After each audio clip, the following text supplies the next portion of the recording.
As in any capital city, we were facing issues about antisocial behaviour, particularly around fly tipping, dog fouling and littering. And so we were looking for a positive way in which we could involve local communities and taking pride in the local communities and helping to tackle some of those issues. We've got chronic problems caused by littering, dog fouling and fly tipping, and what's happened is we've had a bespoke campaign put together by the council on our behalf that's really homed in on those messages with localised posters and signage to try and tackle the problem effectively. And what we've seen from that is some very real progress, even in this short period of time.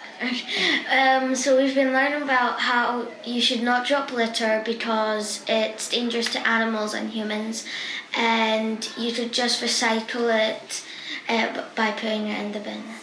For me, again, I think it's about reminding people that we can all play our part, that we're all residents of the city. It's in fact our city, and it's our responsibility to actually help look after it by doing something as simple, for example, as putting litter in the bin.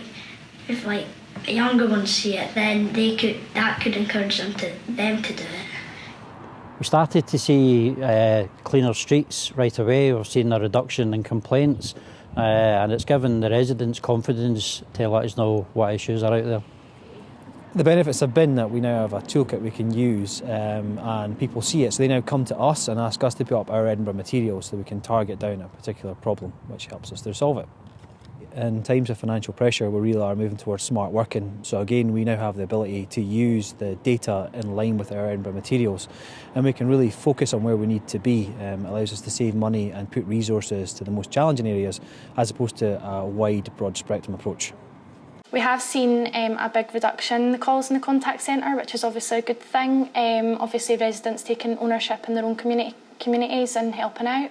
As a relatively new elected member, I've been incredibly impressed, both by the impact on the campaign amongst local communities and the benefits that flow from that, but also, interestingly enough, within the council in terms of seeing how departments are working together incredibly effectively, and that's been centred around this campaign. It's been a really positive one for us.